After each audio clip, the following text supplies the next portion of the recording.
Então, venha manifestar-se quebrando qualquer coisa nesta sala, por exemplo, o candelabro suspenso sobre esta mesa. E, querendo ser cortês com ele, acrescentei, por meu lado, comprometo-me, se morrer antes de você, a vir dar-lhe um sinal semelhante, em sua casa. Repito, essas coisas foram ditas mais por brincadeira do que por outra causa e, direi mesmo, como que para por ter uma conversação. De fato, separamo-nos e, como ele me prevenira de que partiria, dali a poucos dias, para a cidade de Licata, na província de Girgente, onde ia residir por algum tempo, disse-lhe que iria à estação saudá-lo por ocasião da sua partida. Desde aquele dia, não mais tive notícias suas, nem direta, nem indiretamente. Isto se deu, como já disse, no mês de maio de 1910. Em dezembro último, não me recordo precisamente se no dia 1º ou 2, mas com certeza num desses dias, à tarde, cerca das 18 horas, estava eu à mesa com minha irmã, única pessoa com quem convivo, quando a nossa atenção foi atraída por algumas pancadas leves, ora na guarnição do candelabro de centro suspenso ao teto da sala de jantar, ora sobre a cobertura móvel, de porcelana, sobreposta ao tubo de cristal.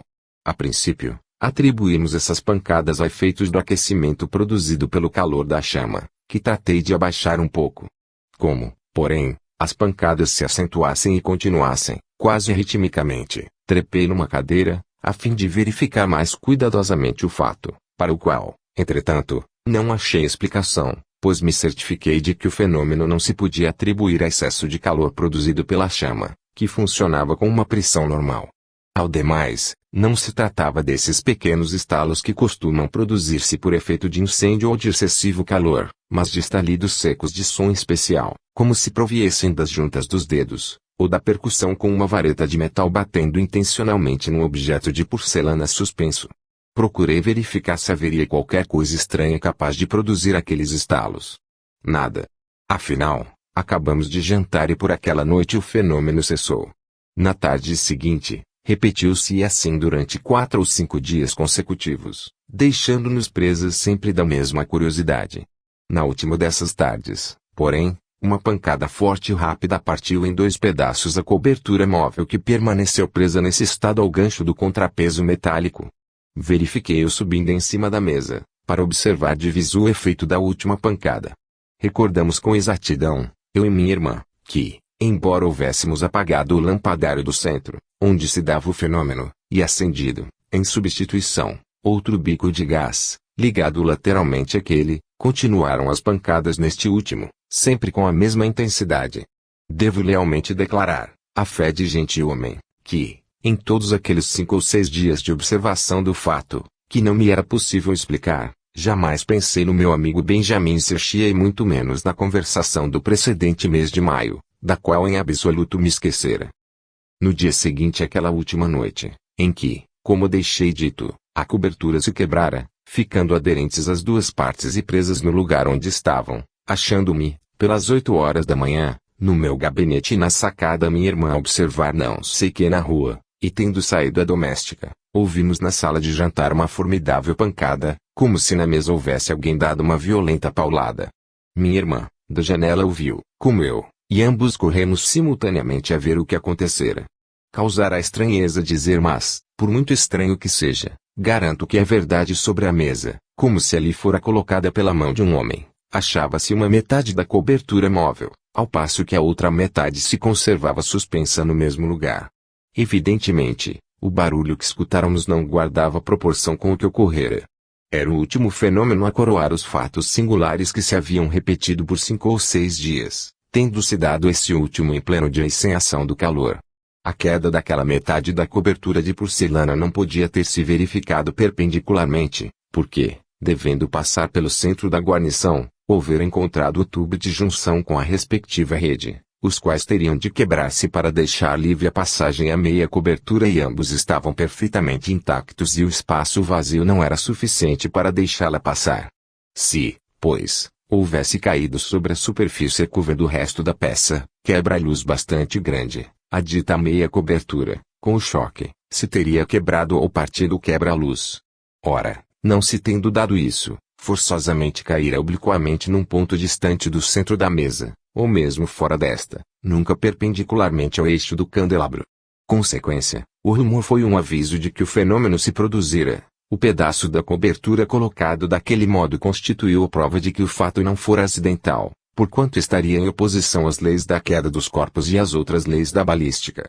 Devo confessar, ainda uma vez, que, mesmo naquele momento, não me lembrei absolutamente do amigo Serchia, das suas promessas, nem do pacto que fizera comigo em maio do ano transato. Passados 2 dias, encontrando-me com o professor Bussi, docente nesta cidade, disse-me ele: sabe que o pobre Benjamin Serchia morreu? Quando? Perguntei ansiosamente. Nos últimos dias de novembro passado, respondeu ele, a 27 ou 28. Últimos dias de novembro. É singular, pensei então, será que se ligam à sua morte os fenômenos destes dias? Começando do dia 1º para o dia 2 de dezembro, dura de 5 a 6 dias a tentativa de quebrar alguma coisa do candelabro do centro da sala de jantar, exatamente o que eu indicara em maio Serchia, e a tentativa não cessa, enquanto não é conseguido esse resultado. Singular também isto. Obtido o efeito desejado, como que para bem assinalá-lo, a formidável pancada de aviso, a colocação intencional da metade da cobertura num ponto onde ela não poderia cair por acaso e, portanto, para excluir toda a possibilidade de acaso. Comprovo, ilustre amigo, não deduzo. O que é certo é que eu e minha irmã, sem sabermos porquê, resolvemos guardar como estimada recordação de um fenômeno desconhecido os 2 pedaços da cobertura, conservando-os entre as nossas coisas preciosas e caras. Assinado, Dr. Vincenzo Caltagirone. Está aí já um primeiro exemplo em que se tratam de fenômenos objetivos, independentes das faculdades investigadoras e selecionadoras da subconsciência, fenômenos que certamente não se podem explicar pelo animismo e de cuja existência os opositores se esqueceram ao formularem suas conclusões negativistas. Mais uma vez repito que a tese desenvolvida com toda pertinácia pelos opositores consiste em presumirem que as faculdades supranormais subconscientes bastam para explicar todas as manifestações dos chamados defuntos, que fornecem informações verídicas sobre suas existências terrenas, o que neutralizaria para sempre, segundo eles, toda a possibilidade de demonstrar-se experimentalmente a existência e a sobrevivência do espírito humano. Quer isto dizer que os opositores raciocinam e concluem como se na coletânea dos casos metapsíquicos não houvesse outros fenômenos capazes de resolver experimentalmente o árduo problema, a não serem as mensagens dos defuntos que se comunicam mediunicamente, quando é de todo sabido que naquela coletânea se contam numerosas categorias, grupos e subgrupos de manifestações maravilhosas, de várias naturezas, convergindo todas para a solução espiritualista da grandiosa questão. O caso citado representa um primeiro grupo de episódios indicadíssimos para tal fim, conquanto não pertençam, certo, à categoria dos fenômenos que os opositores hão investigado, por dizer respeito a uma grande variedade de incidentes, entre os mais sugestivos, em sentido espiritualista. Com efeito, nesse caso, há uma promessa feita em vida por um indivíduo séptico a um seu amigo e cumprida por meio exatamente do fenômeno que o autor da promessa previamente escolhera, como demonstração póstuma da sua presença espiritual no lugar do fenômeno. Na ânsia de produzi-lo conforme ao que prometera, o defunto persiste em repetir por 5 ou 6 dias as suas tentativas, até conseguir quebrar no lampadário do amigo o pedaço designado, que em seguida depõe num ponto onde o mesmo pedaço não teria podido cair naturalmente. Atingido o escopo, uma pancada formidável dada na mesa avisa do fato às pessoas interessadas. Depois, cessam para sempre as manifestações, evidentemente porque a promessa fora cumprida. Não há quem não veja que o fenômeno, em todo o seu desenvolvimento, denota, no sítio onde se produziu, a presença real de uma intencionalidade que sabe o que quer e se esforça por dar prova de si, em condições tais, que excluem qualquer explicação naturalística do mencionado fenômeno. Segue-se que a hipótese da telenesia selecionar dados na subconsciência de outrem entra por coisa alguma no episódio exposto. Ora, se assim é, o episódio adquire valor de prova de identificação espírita independente da jurisdição das faculdades supranormais subconscientes e, portanto, invulnerável a todas as hipóteses de que dispõem os propugnadores do animismo totalitário, hipóteses que se fundam exclusivamente nos poderes supranormais da subconsciência, poderes que, por comodidade teórica, são arbitrariamente estendidos a latitudes ilimitadas. Vê-se que na sua missiva o Dr. Caltagirone declara conservar-se positivista, malgrado ao memorável acontecimento que observou. Posso, entretanto, Afirmar que essa declaração foi uma medida de precaução, justificada por interesses profissionais em perigo. Particularmente, ele me falara de modo bem diverso e terminara dizendo: uma coisa é ler a narrativa de um fenômeno, como esse que me sucedeu, e outra coisa muito diferente é a ter presenciado. Quando se lê em episódios dessa espécie, eles causam uma certa impressão, mas são de pronto esquecidos, sem deixarem vestígios. Quando, ao contrário, se lhes assiste à produção, nunca mais são olvidados e assumem tal eloquência demonstrativa, que fazem mudar de opinião até um Buchner, um Moleschott, um Ernesto Haeckel. Há uma classe de manifestações metapsíquicas que, embora suficientemente rica de episódios vários e não inferior a outros pelo seu valor teórico, ha sido até hoje completamente desprezada. É a classe das manifestações musicais. São em grande número os escritores que relatam episódios dessa natureza, mas nenhum deles pensou jamais em os colecionar, classificar e analisar. Juntam-se várias categorias de manifestações de tal gênero, a começar dos casos em que a música transcendental se apresenta de forma objetiva, com auxílio de um médium, fato que se pode dar de maneiras diversas, ora sem instrumentos de música, como nas sessões de William Stanton Moses, ora por meio de instrumentos musicais, mas sem o concurso direto do médium, como nas sessões de Dedeome, ora, finalmente, com o concurso direto do médium, mas de modo meramente automático, como no caso do médium pianista Albert. Vêm depois as manifestações de origem telepática, em que o fenômeno da audição musical coincide com acontecimentos mortuários verificados à distância. Seguem-se casos de audição musical com caráter de assombração, isto é, que se verificam em localidades assombradas. Doutras vezes, a música transcendental é percebida por um sensitivo em estado sonambúlico, ou em estado de vigília, com exclusão de qualquer coincidência de morte. Mais frequentes são os episódios de audição musical junto a um leito mortuário, circunstância em que podem ser percipientes ora moribundos somente, ora apenas algumas pessoas presentes, ora todas coletivamente. Há, por fim, episódios de audição musical que se produzem depois de uma morte, caso em que o fenômeno pode assumir valor de prova de identificação espirítica. O episódio que se segue foi colhido e investigado pelo Dr. Dixon, que o publicou em o Journal of the SPR. Esta é a narrativa que dele fez a senhorita Sarah Jenkins, no ano de 1845. O Sr. Weeb, musicista tedesco de grande valor, morria subitamente na cidade de Boston, onde residia desde longos anos. Eu era então muito jovem ainda e somente o conhecia pela sua fama, pois assistia a vários dos seus concertos públicos de violino, que despertavam em mim grande admiração pelo artista. As minhas relações com ele consistiam apenas em que, no inverno anterior à sua morte, eu o encontrava quase diariamente na rua por onde me encaminhava para a escola.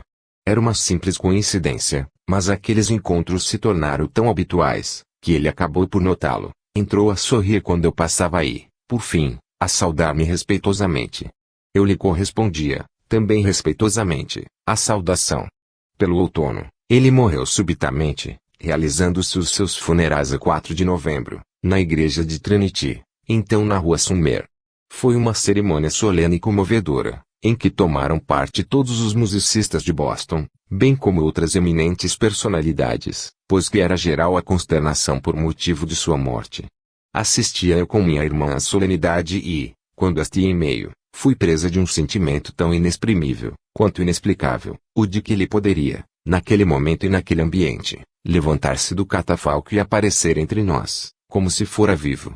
E, sem me aperceber bem do que fazia, tomei da mão de minha irmã e exclamei quase em voz alta: "Oh! Ele tem que ressurgir para a nova vida." Minha irmã me olhou espantada e murmurou: "Cala-te." À noite daquele mesmo dia, em nossa sala de jantar, minha mãe, duas irmãs minhas, um amigo de Cuba e eu falávamos do solene funeral a que assistíramos. Minha irmã narrava o singular incidente da minha exclamação, repetindo as palavras que eu proferira, quando, de improviso, ecoou pela sala uma onda de música maravilhosa, qual nenhum de nós jamais ouvira. Vi uma expressão de espanto, quase medo, nos semblantes de todos os presentes. Eu própria me sentia presa de uma espécie de pavor do invisível, mas continuei a falar incoerentemente do assunto de que tratava. Pela segunda vez, ecoou na sala outra onda de acordes musicais sonoros e estupendos, que lentamente foram enfraquecendo até se dissiparem. Minha irmã e eu corremos à janela, para nos certificarmos de que nenhuma banda de música passava por ali no momento. A rua estava deserta, nenhum som se ouvia, exceto o murmúrio de uma chuva fraca. Subi então a escada, entrei na sala que ficava por cima da de jantar, onde se achava, sentada e a ler, uma senhora, nossa hóspede, filiada à seita dos quakers. Na sala havia um piano e, conquanto estivesse fechado, perguntei, porventura, alguém tocou o piano aqui? Não respondeu ela, mas ouvi o som de uma música muito estranha. Que foi? Ora, bom é se saiba que nenhum de nós jamais foi supersticioso, que, ao contrário, fomos todos educados a zombar dos fantasmas, de sorte que a nenhum passou pela ideia considerar transcendental acontecimento. Não podíamos, porém, deixar de olhar-nos com espanto, uns aos outros perguntando, que foi o que sucedeu? Donde provinha aquela música? A senhora S., a boa quaker, se mostrou repentinamente muito preocupada e agitada. Quando suas filhas regressaram à casa, todas juntas percorreram as circunvizinhanças, perguntando se alguém estivera a tocar música àquela hora da noite. Ficou, no entanto, exaustivamente provado que ninguém tocara instrumentos de música, ou ouvira que alguém tocasse na rua. Por outro lado, a música que ouviramos ressoara na nossa própria sala e era diversa de todas as músicas até então ouvidas. Sobre isto, todos estávamos de perfeito acordo. Assinado, Sarah Jenkins. A irmã da relatora confirmou nestes termos a narrativa. Li atentamente o relato de minha irmã e garanto a sua escrupulosa exatidão. O Dr. Odgson fez à senhorita Jenkins algumas perguntas e das suas respostas extraio este trecho. A senhora S., quaker, estava hospedada em nossa casa. Perguntei-lhe se alguém havia tocado piano, não porque a música que escutáramos se assemelhasse a de um piano, mas unicamente para, de certa maneira, fazê-la derivar de uma causa natural. A todos nos pareceu que a música era tocada na própria sala onde estávamos. Começou num de seus ângulos e percorreu-a toda. Comparei aquela música a raios de sol convertidos em sons e, ainda agora, não a posso definir melhor. Também os casos desta natureza, casos espontâneos, de ordem coletivamente audível e que ocorrem pouco depois de uma morte, independem da famigerada jurisdição das faculdades supranormais subconscientes, afirmação que ninguém ousará contestar. Ora, como, certamente, não é possível recorrer-se à hipótese alucinatória, tanto mais se considerar que o professor Morcelli e o professor Richetti declararam acordemente que as alucinações coletivas sempre raras se originam infalivelmente de sugestões verbais em ambientes de exaltação mística e nunca de um fenômeno de transmissão telepática do pensamento, como, no caso em apreço, se teria de admitir que a alucinação auditiva fora transmitida aos presentes e aos ausentes, visto que dela compartilhou uma senhora que se achava absorta em certa leitura no pavimento superior. Necessariamente se terá de aceitar a única solução lógica do memorável evento, a da presença real do defunto musicista, no lugar onde foi ouvida a música. Dir-se-á então que, dirigido com profundo pesar ao artista defunto, o pensamento da relatora e de todos os presentes determinou a relação psíquica entre o espírito do mesmo musicista e as pessoas que nele pensavam. Em consequência, o espírito do defunto, desejoso de revelar a sua presença, em sinal de estar consciente do que se passava e em sinal também de gratidão, mas não conseguindo manifestar-se diretamente, fê-lo do modo mais fácil, que lhe era indicado pelas próprias idiosincrasias musicais. E o estranho e inexprimível sentimento de que foi presa na igreja relatora, fazendo-a pensar na possibilidade da presença do defunto aos funerais, significa que a relação psíquica já se estabelecera desde aquele momento entre o defunto e a sua admiradora, que a partir de então ficou sujeita à influência do seu pensamento, o que mais admissível ainda se torna, se se considerar tal incidente em conjugação com o outro, complementar, o da música transcendental se haver feito ouvir precisamente quando a irmã da narradora referiu o mencionado incidente. Foi como se o espírito do defunto quisesse dessa forma sublinhar os fatos que melhor apontassem aos percepientes a origem e o objetivo da manifestação de música transcendental. Antes de prosseguir no assunto, devo prevenir que na presente enumeração de exemplos de fenômenos, que independem dos poderes da subconsciência, não poderei manter uma graduação regular, porque boa parte dos aludidos fenômenos cabem em diversas categorias. Assim, por exemplo, o caso acima exposto como de música transcendental é, simultaneamente, um caso de manifestação de defunto pouco depois de sua morte, do mesmo modo que outros casos citados antes, como de bilocação no leito mortuário, São também casos de aparição de defunto junto ao leito de morte. Portanto, não sendo possível observar uma graduação regular, mister se faz nos apeguemos a uma graduação relativa, coisa, aliás, sem importância, pois que, em nosso caso, somente importa a eficácia demonstrativa que dimana de muitos episódios selecionados, pertencentes a múltiplas categorias, mas reunidas num capítulo. Firmado isto, passo a mencionar alguns exemplos de aparições de defuntos junto ao leito de morte, lembrando, ainda uma vez, que impossibilidade de citar exemplos das multiformes modalidades sob as quais se produzem os fenômenos redunda em prejuízo da eficácia cumulativa deles, mas, este o inconveniente é que não se pode fugir. Faço, por fim, notar que, se bem eu reconheça que os casos aqui considerados somente apresentam valor científico quando observados coletivamente, não posso deixar de citar um em que isso não se verifica, mas que se desenvolve em condições tais, que suprem, na minha opinião, a falta de testemunho coletiva. Tiro do Journal of the American SPR. 1918. Pags. 375.390. É o comovente episódio de uma menina enferma que, nos seus 3 últimos dias de vida, veio e conversa com um irmãozinho defunto e com outras entidades espirituais, ao mesmo tempo em que se lhe apresentam passageiras visões do além. Como, porém, a exposição do caso ocupa 17 páginas da revista, limitar-me-ei à citação dos trechos essenciais. Era pai da menina o reverendo Davi Anderson Dreden, missionário da Igreja Metodista, e sua mulher foi quem registrou o que a filha proferiu nos seus últimos dias de vida. Por morte da senhora Dreden, suas notas foram publicadas em opúsculo, com o intento de oferecer conforto a algumas almas presas da dúvida e dolentes. Chamava-se Daisy a menina. Nascera em Marysville, Califórnia, a 9 de setembro de 1854, e faleceu em São José, a 8 de outubro de 1864. Contava, pois, 10 anos. Atacada de febre tifoide, teve o pressentimento do seu fim, malgrado aos bons prognósticos dos médicos. 3 dias antes de morrer, tornou-se clarividente, o que os seus familiares notaram pela primeira vez após uma citação da Bíblia feita pelo pai. Citação que provocou da doentinha a observação de que esperava voltar mais tarde a confortá-los. E acrescentou, perguntarei a Ali se é possível. Ali era o seu irmãozinho que morrera 7 meses antes, de febre escarlatina. Após breve tempo, declarou, Ali diz que é possível e que poderei voltar algumas vezes, mas vocês não saberão que estou presente. Entretanto, eu me acharei em condições de conversar com o vosso pensamento. Reproduzo alguns trechos das notas da mãe de Daisy. 2 dias antes que ela nos deixasse, veio visitá-lo o diretor da escola. Ela lhe falou livremente da sua próxima partida e mandou um extremo adeus às suas colegas. Ao retirar-se, ele dirigiu à enferma uma frase bíblica um tanto obscura. Minha boa Daisy disse estás prestes a vadear o grande rio tenebroso.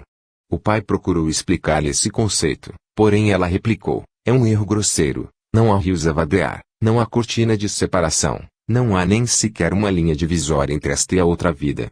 Tirou de sob as cobertas a mãozinha e, com um gesto apropriado, disse, o além é o aquém, sei bem que assim é, pois que vos vejo e simultaneamente vejo os espíritos. Pedimos que nos informasse acerca do além e ela observou, não posso descrever porque é muito diferente do nosso mundo e eu não conseguiria fazer-me compreendida. Estando eu sentada a seu lado, ela apertou com a sua minha mão e, olhando-me bem nos olhos, disse, querida mamãe, eu quisera que pudesses ver o Ali, que se encontra junto de ti. Involuntariamente, olhei ao meu derredor, mas, Daisy continuou, diz ele que não o podes ver, porque teus olhos espirituais estão fechados, que eu posso ver, porque meu espírito se acha agora ligado ao corpo apenas por um fio tenuíssimo de vida. Perguntei então, ele te disse isso neste momento? Sim, agora mesmo. Ao que ponderei, mas, Daisy, como fazes para conversar com ele? Não te ouço falar e não moves os lábios. Ela sorriu e acrescentou, nós conversamos com o pensamento. Perguntei ainda, de que forma te aparece o nosso Ali? Tu o vê vestido? Ela, não, ele não está propriamente vestido como nós. Parece trazer o corpo envolto numa qualquer coisa elvíssima, que é maravilhosa. Se visses como é delicado, leve, resplandecente o seu manto. E como é cândido.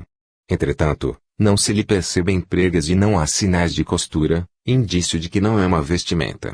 Seja como for, ajustas-lhe tão bem. Seu pai recitou este versículo dos Salmos: ele é vestido de luz. Oh!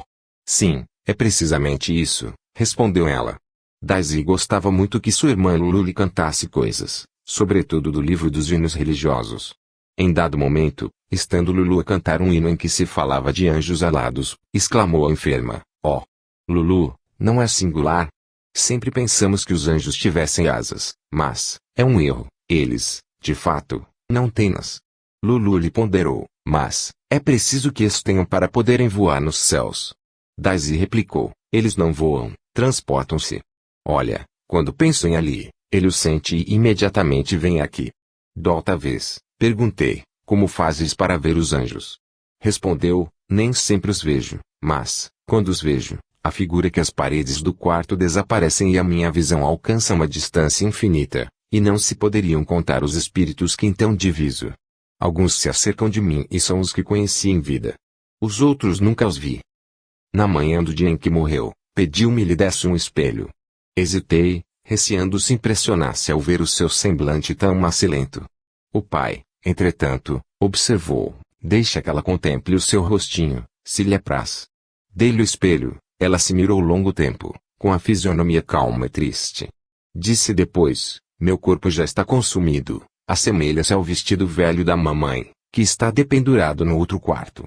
Ela não o veste mais e eu muito em breve deixarei de usar o meu. Mas, tenho um corpo espiritual que o substituirá. Antes, já o trago vestido e é com os olhos espirituais que vejo o mundo espiritual, conquanto o meu corpo terreno ainda esteja ligado ao espírito.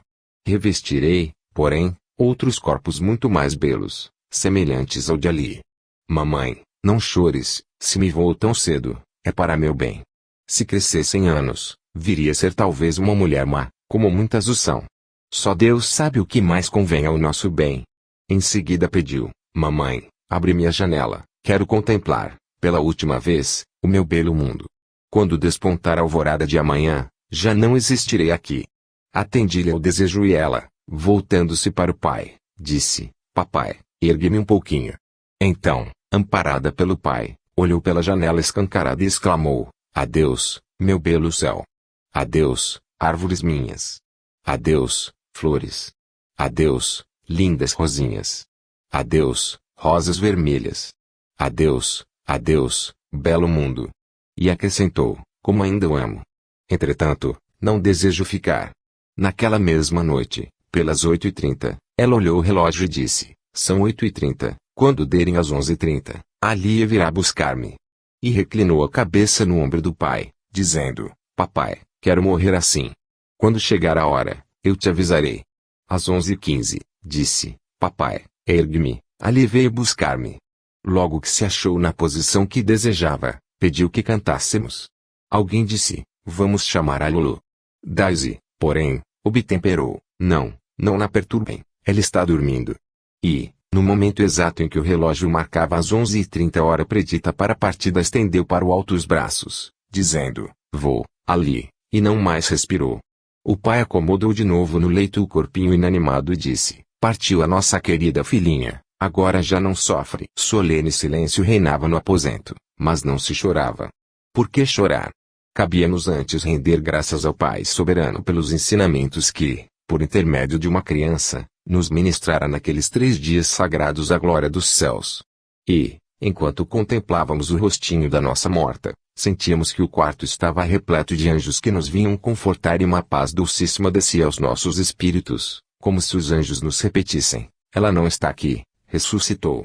O professor Slope entabulou correspondência epistolar com a irmã da vidente, senhora Lulu Driden, que confirmou a escrupulosa veracidade dos fatos registrados no diário materno e o autorizou a divulgá-los pela sua revista.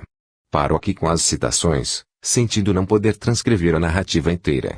Além do fato do insólito prolongamento das visões supranormais, com exclusão completa de delírio até o último instante, há neste episódio outro fato das observações da vidente sobre o mundo espiritual concordarem admiravelmente com a doutrina espírita, e tudo isso por intermédio de uma criança absolutamente ignorante da existência dessa doutrina. Quem lhes sugeriu? Não foram certamente os pais por transmissão telepática do pensamento, pois que, tanto quanto a filha, ignoravam as doutrinas espíritas que, no ano de 1864, ainda estavam em germe. Que fazia ela então para conceber por si mesma tantas verdades transcendentais, diametralmente opostas às que aprendera na religião de seus pais? Como podia, espontaneamente, formular conceitos profundos, quais os implícitos nas afirmações de que o além é o aquém? Que não existem linhas de separação entre a morada dos homens e a dos espíritos. Que estes conversam entre si pelo pensamento. Que percebem telepaticamente os pensamentos que os vivos lhes dirigem e acorrem instantaneamente, sem limites de distância. Que os espíritos não voam, transportam-se.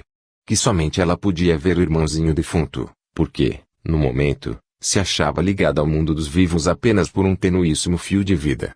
Que os defuntos voltam a rever os que lhes são caros, mas que a presença deles é, as mais das vezes, ignorada, porque falam aqueles pelo pensamento, ou pela subconsciência.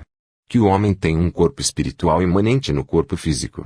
Que o mundo espiritual é muito diferente do nosso, de modo a ser impossível descrevê-lo, porquanto não chegaria, quem o descrevesse, a fazer-se compreendido. E que profunda intuição da verdade nesta observação: se me vou tão cedo, é para meu bem. Só Deus sabe o que é melhor para o nosso bem. Convenhamos francamente, em tudo isto, as hipóteses alucinatória, autossugestiva e telepática não podem ter entrada. Segue-se que as visões da menina Daisy não podem explicar-se, senão admitindo-se que a vidente formulava suas observações baseadas em dados de certo modo objetivos e externava elucidações que lhe eram transmitidas por terceiro, conforme ela própria declarava. A esse propósito, são curiosos os esforços do reverendo Higgins para distinguir os fenômenos ocorridos no leito de morte da menina Daisy dos do moderno espiritismo, com o intento de demonstrar que somente os primeiros são conformes aos ditames da Bíblia Sagrada e que, portanto, só eles devem considerar-se revelações divinas. Escreveu o reverendo: a menina não era, absolutamente, uma médium espírita, do mesmo modo que não eram Moisés ou São João, que, a seu turno, ditaram o livro das revelações. Nunca espírito algum se lhe apossou do corpo, a Daisy, nem por um só instante, ou falou pela sua boca. Sem dúvida, por uma concessão de Deus, os sentidos espirituais lhe foram desatados, a fim de que ela, nos seus últimos dias de vida, gozasse do espetáculo do mundo espiritual, permanecendo, entretanto, presa ao corpo, em consequência do fato, que o doutor acentuou, de efetivamente levar 3 dias para morrer. Não se faz mister assinalar que as observações do reverendo Higgins apenas demonstram os seus extremamente escassos conhecimentos sobre a doutrina impugnada.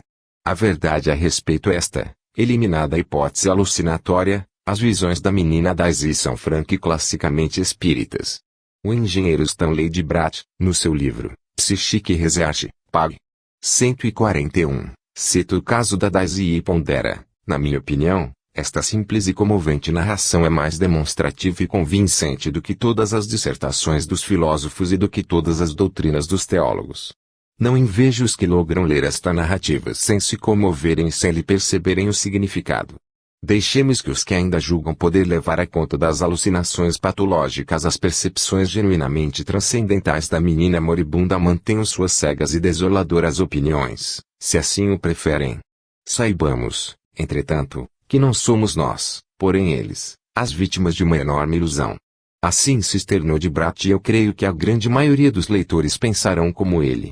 Há outro grupo de aparições de defuntos no leito mortuário que, conquanto observados por um só vidente, se revestem de grande valor teórico, por serem os videntes e muitas vezes também as moribundas crianças de menos de 5 anos, particularidade de tanta eficácia, no sentido de neutralizar as costumadas hipóteses naturalísticas, que o professor Richet, o professor Morcell e o Dr. Mackenzie se mostram acordes em considerar aquelas hipóteses como inaplicáveis às manifestações de tal natureza.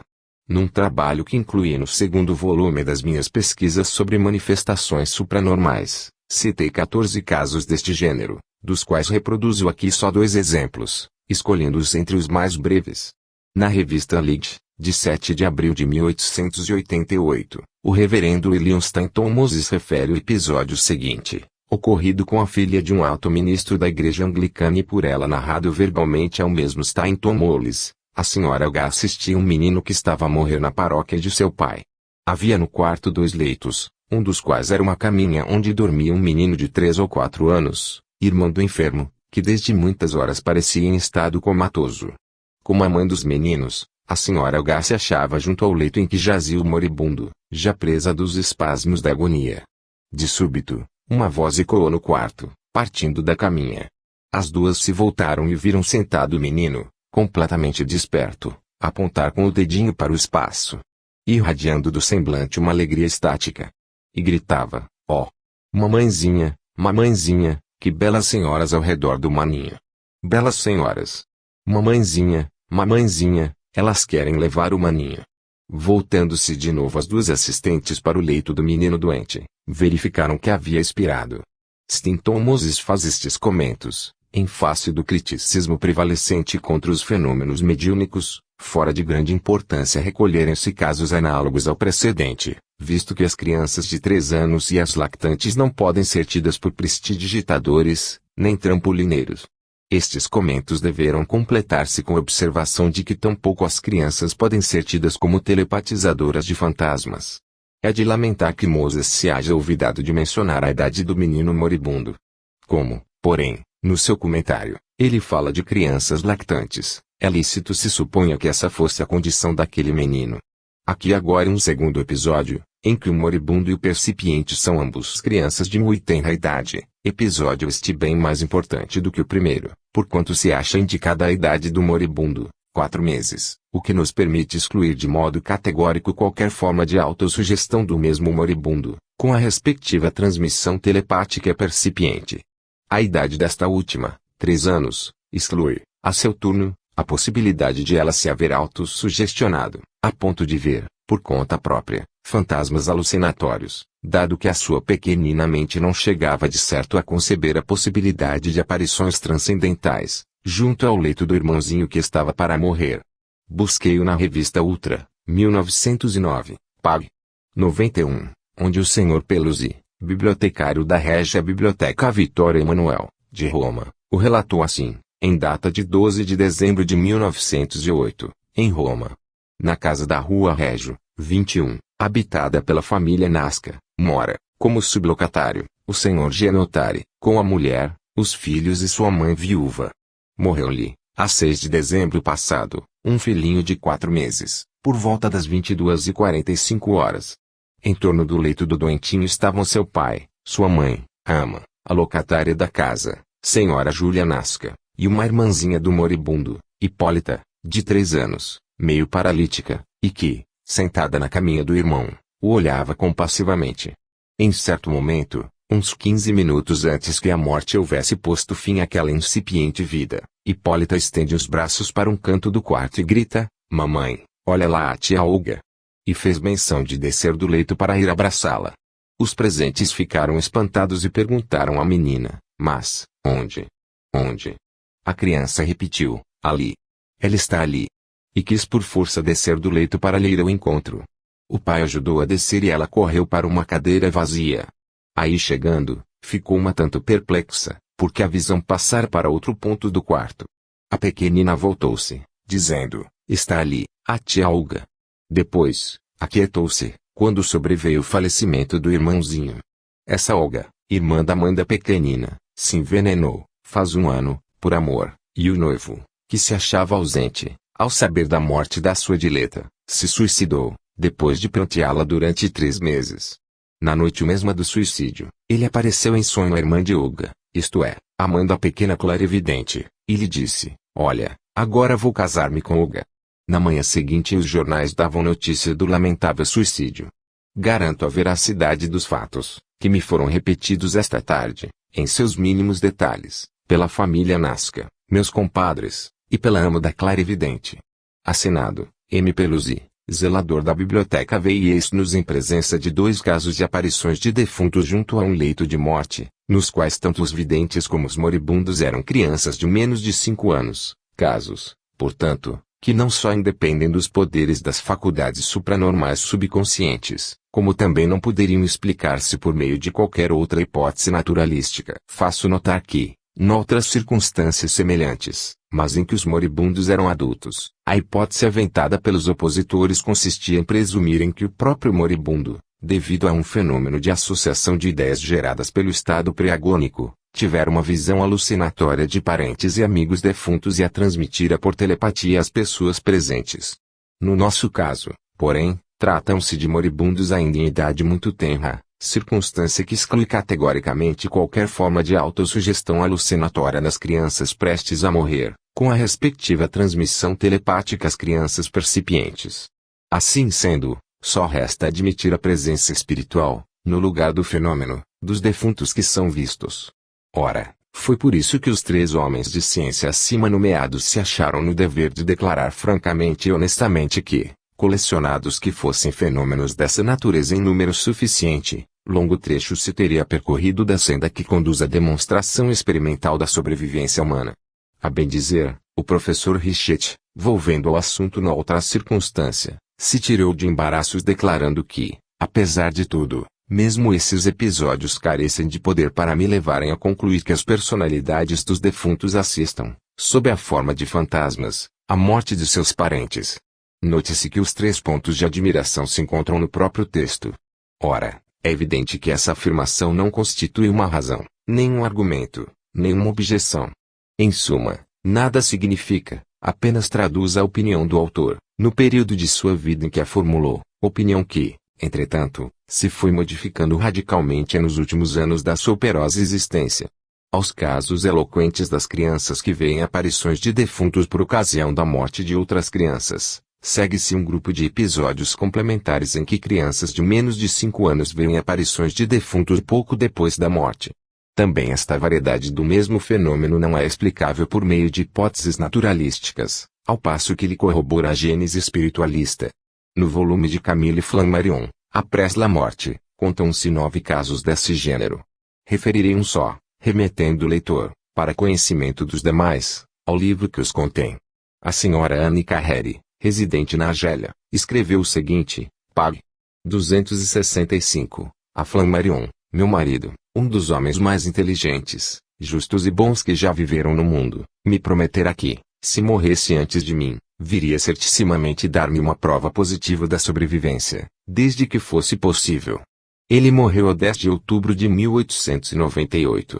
Nossa família se compunha dele, de mim e de uma filha nossa que ficara viúva ainda muito jovem, com 3 filhinhos, que são 3 homenzinhos, o mais velho dos quais contava então 5 anos, o segundo 3,5 e o outro 2 anos e meio. Durante o doloroso período da última enfermidade de meu marido, uma família amiga tomara a seu cargo as crianças, às quais foi ocultada a morte do avô.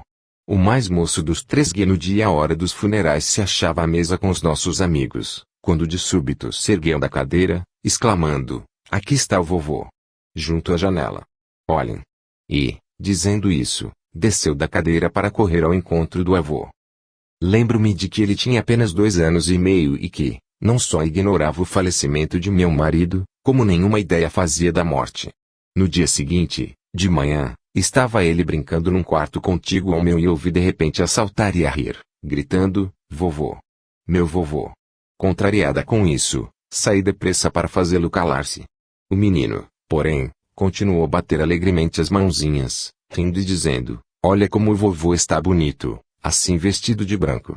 E tem uma roupa luminosa. Ao barulho que ele fazia, acorreram minha cunhada e os domésticos, ficando todos impressionados com as suas exclamações e lhe perguntaram em que lugar via o avô. O menino pareceu espantado de que todos não o víssemos e exclamou surpreendido, está ali. Não o vêem? Seus olhos fitavam um ponto de espaço, onde poderia achar-se o vulto de um homem. Em seguida, todos notaram que o seu olhar acompanhava alguma coisa que se elevava no espaço e logo ouvimos exclamar, ah! O vovô foi-se embora. Garanto-lhe, caro mestre, pela minha honra, a exatidão escrupulosa dos fatos expostos.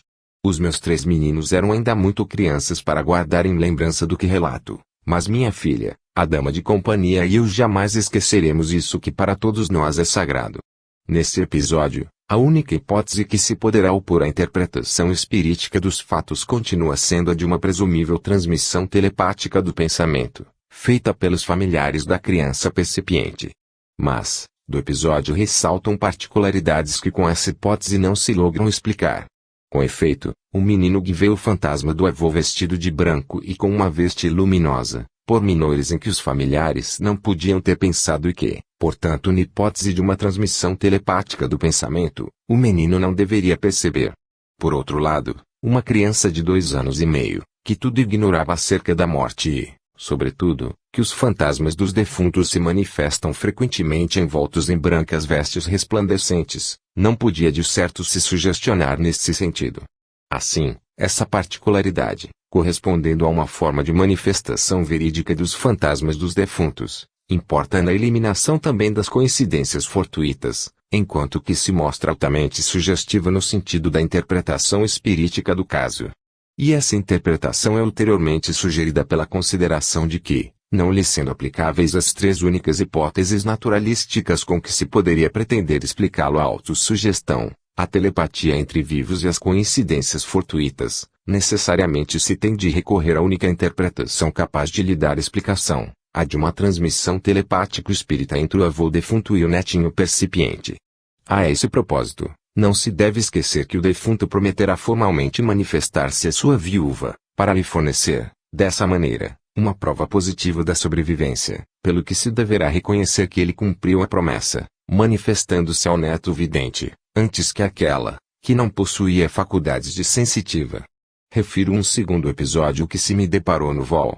X. Pag. 139, do Jornal of SPR. Narrado assim pela senhora Catarina M. C. Meredith. Quando minha filha tinha cerca de 2 anos, morreu-lhe o pai, que a amava com ternura. 2 meses depois, a menina, sentada na cama, no quarto que fora do pai, se entretinha com alguns brinquedos. Eu e a ama estávamos ocupadas em lhe arrumar os vestidos num baú. De repente, a pequena se pôs a conversar e a rir com alguém que não víamos. Perguntei-lhe o que fazia e com quem conversava, e ela, mirando-me, com curiosa atitude de inocente espanto, respondeu: falo com o papai.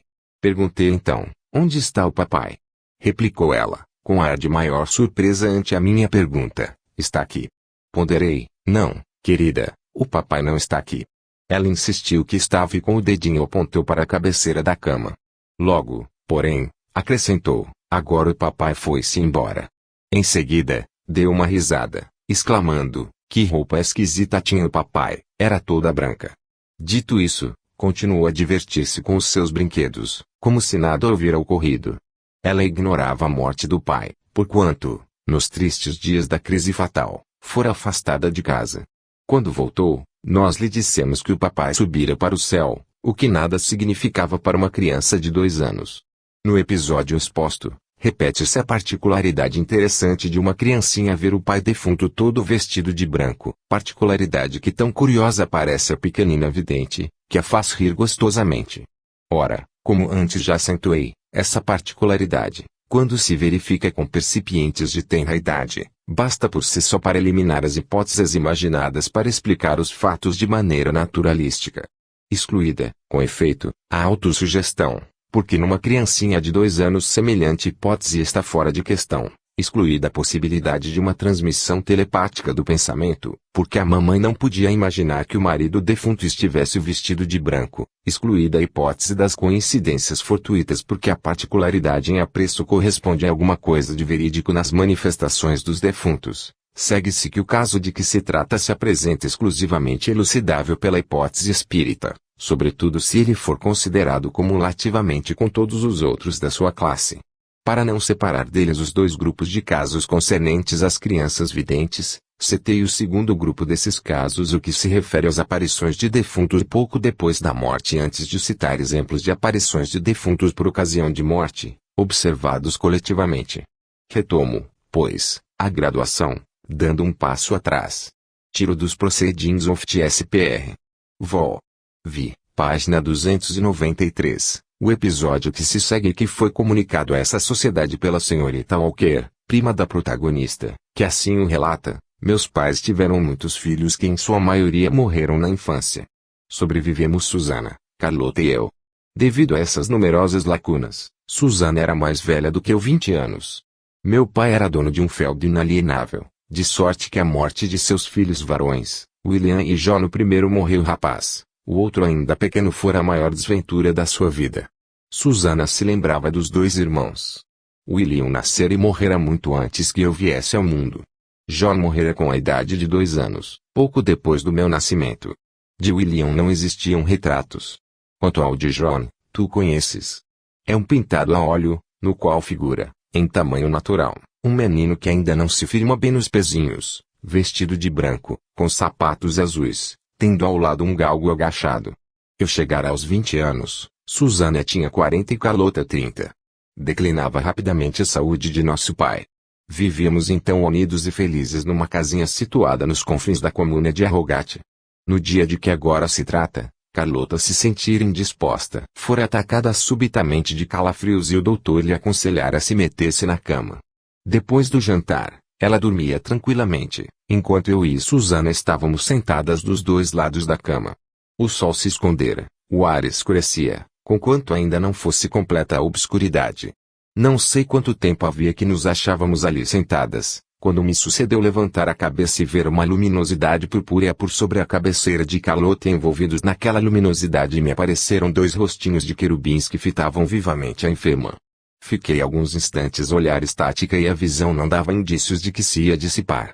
Afinal, estendendo a mão para Susana por cima da cama, disse-lhe apenas isto: Susana, olha para o alto. Ela olhou e, dando ao semblante uma expressão de grande espanto, exclamou: ó, e Melina, são William e John. Continuamos ambas a fixar, como que fascinadas, aquela visão, até que tudo se dissipou, à maneira de uma pintura que se dissolve. Passadas poucas horas, Carlota era de improviso presa de um acesso inflamatório e em breves instantes expirava. Este caso foi relatado por Frank Podimori, que pondera, para explicar a visão produzida, não ser necessário supor-se a presença espiritual dos dois irmãozinhos mortos, porquanto se pode imaginar que a referida visão foi um reflexo do pensamento da enferma.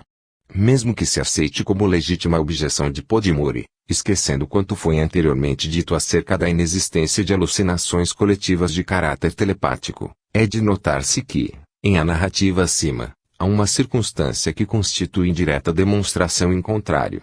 Essa circunstância está no parágrafo em que se diz que a irmã Susana se lembrava de ambos os seus irmãozinhos, ao passo que a narradora, mais moça há 20 anos, não se recordava de nenhum dos dois e que do mais velho não existiam retratos. Ora, se bem se considerarem as coisas, tudo isso significa que a irmã enferma, Carlota mais moça há 10 anos do que Susana só do irmãozinho mais moço, John, devia lembrar-se, pois que, a não ser assim, a narradora houvera infalivelmente escrito que ambas as suas irmãs e não apenas Susana se recordava das duas crianças. Não o tendo feito, resulta manifesto que a irmã moribunda, Carlota, não estava na situação da irmã mais velha, Susana, nem da irmã mais moça, que não se lembrava de nenhum dos dois irmãos, donde a exatidão incontestável da minha dedução. E, admitida esta, seguir-se-á que a visão percebida pela relatora não poderia ser um reflexo do pensamento da irmã moribunda, desde que esta última desconhecia o semblante do mais velho dos irmãos que apareceram, de modo que se torna incontestável a interpretação espírita do episódio. Tomo este outro ao Jornal Office American SPR. 1921, pág. 114, episódio rigorosamente documentado, no qual os relatores tomaram imediatamente nota do ocorrido, que se verificou junto ao leito de morte do conhecido poeta e prosador norte-americano Horácio Traubel, 1859 a 1919, que foi o Boswell de outro eminente poeta norte-americano, Walt Whitman. Ele fora íntimo amigo deste último e o estudara durante toda a vida com imenso amor, tal como Boswell estudara Samuel Johnson. Depois da morte do amigo, publicaram um diário em muitos volumes, ilustrativos da vida e do pensamento da morto. Horácio Traubel, a seu turno, foi genial poeta da mesma escola de Walt Whitman e, para alguns críticos, as poesias do discípulo rivalizavam com as do mestre. A senhora Flora MacDonald Denison, que assistiu à morte de Horácio Traubel, narra o que se segue. No dia 28 de agosto, Horácio estava de espírito muito deprimido. A enfermidade de Anne e a partida de Baines eram amarguras fortes demais para sua fibra. Mildred lhe fez companhia durante longo tempo e decidimos não o deixar só nem por um instante. Quando chegamos à varanda, a fim de o transportarmos para o interior, achamo-lo radiante de alegria. Assim que me viu, exclamou: Flora, olha. Olha. Depressa. Ele se vai embora. Onde? Que estás vendo, Horácio? Eu nada vejo. Lá, naquela saliência da rocha. Walt me apareceu. Vi-lhe a cabeça e o busto. Trazia o chapéu. Estava esplêndido, radiante, parecia envolvido por uma auréola de ouro. Saudou-me com a mão, como a me reconfortar, e me falou. Ouvi distintamente o timbre de sua voz, mas unicamente uma frase compreendi: vem, Esperote. Nisso chegou Frank Brains, a quem ele repetiu a mesma narrativa e durante toda a noite se mostrou de espírito alevantado, radiante, feliz. Na tarde de 3 de setembro, Horácio estava mal e eu lhe fiz companhia por algumas horas. Quando vi dirigirem-se lentamente para mim as suas pupilas imóveis, julguei estivesse entrando em agonia. Ao contrário, desejava mudar de posição. Enquanto lhe satisfazia o desejo, notei que ele parecia estar escutando alguma coisa. De repente, disse, ouço a voz de Walt. Ele me fala. Perguntei, que te diz? Respondeu, repete, vem comigo. Vem. Espero-te. Passados alguns instantes, acrescentou, Flora, juntamente com Walt, aqui se acham todos os amigos. Está Bob, Buck e os outros. À noite veio o coronel Cosgrave fazer companhia a Horácio e lhe aconteceu ver o fantasma de Walt Whitman, o qual, vindo do outro lado do leito, se lhe aproximou e bateu na mão direita, que ele tinha metida no bolso. Ao ser tocado pelo fantasma, o coronel sentiu uma espécie de choque elétrico. Também Horácio viu Walt e o disse. Essas aparições tiveram por efeito dissipar, como por encamo, o que de tétrico havia no ambiente. Ninguém mais se sentia acabrunhado. Uma sensação de júbilo triunfal saturava a atmosfera daquela casa. Assinado, Flora MacDonald Denison. O Dr. Franklin, secretário da American Society FPR, escreveu ao coronel Cosgrave, pedindo-lhe mais esclarecimentos sobre o memorável fato. Da correspondência que daí se originou, extraio estes tópicos essenciais. Nos meses de agosto e setembro de 1919, vivi em íntimas relações com Horácio Traubel, que todos conhecem pelas suas obras e pelas suas nobilíssimas aspirações espirituais. Antes desse período eu não o conhecia pessoalmente, do mesmo modo que apenas superficialmente conhecia as obras e os idealismos de Walt Whitman. Assinalo tudo isto para demonstrar que a minha mentalidade consciente e subconsciente não estava de maneira alguma influenciada pelas obras, nem pelas ideologias dos dois mencionados escritores. Acrescento que o meu prolongado serviço militar na França, com o exército canadense, feito quase sempre na primeira linha, de janeiro de 1915 até ao armistício, naturalmente me familiarizara com a morte, de forma que o ambiente que cerca os moribundos, conquanto me inspirasse grande respeito, não produzia em mim a tensão nervosa e a sobreexcitação emocional que comumente se verificam em pessoas não familiarizadas com a morte. Também o faço para provar que me achava em condições normais de espírito, quando se deu o fato a cujo respeito lhe escreveu Flora Denison, fato que confirmo em todos os pontos. Resumindo, eis o que se passou. Nas 3 noites que precederam a morte de Horácio Traubel, fui passar a seu lado as últimas horas da noite. Eles se extinguiam de paralisia e esgotamento, mas aparentemente não sofria. Estava semiconsciente e dificilmente articulava as palavras devido à paralisia da língua. Seus olhos, porém, sempre vivazes e expressivos, faziam que com facilidade lhe adivinhássemos os desejos. Na derradeira noite, pelas 3 da madrugada, seu estado se agravou inopinadamente, a respiração se tornou quase imperceptível e os olhos se fecharam, parecia haver caído em coma. Enquanto isso, o corpo era preso de movimentos convulsivos. Pouco depois reabriu os olhos, indicando com o olhar os pés da cama, ao mesmo tempo em que os lábios se lhe agitavam num esforço vão para falar. Supondo que precisasse respirar mais livremente, recoloquei-lhe delicadamente a cabeça na posição normal, mas ele logo se voltou, a fim de olhar de novo para o mesmo lugar, fixando estático em ponto situado a 3 pés acima do leito. Fui então levado a olhar para aquele lado. O aposento estava insuficientemente iluminado por pequena lâmpada posta por detrás de uma cortina, no ângulo mais distante do quarto. Gradativamente o ponto para onde se dirigiam os nossos olhares foi clareando. Depois, apareceu uma ligeira nuvenzinha, que rápido se alargou e aumentou, tomando, dentro em pouco, a forma humana, em a qual se delineou o semblante de Walt Whitman, que afinal se apresentou de pé ao lado do leito do moribundo, vestido de uma roupa grossa, com o costumado chapéu na cabeça e a mão direita no bolso. Olhava para Traubel e lhe sorria afetuosamente, como a reconfortá-lo e dar-lhe as boas-vindas. 2 vezes lhe acenou com a cabeça e, pela expressão do semblante, se percebia que tinha o intento de animá-lo. Conservou-se visível durante cerca de 1 minuto, para em seguida dissipar-se gradualmente. Antes, porém, de evanecer-se, enquanto Horácio e eu o olhávamos atentamente, ele se moveu, aproximando-se de Horácio.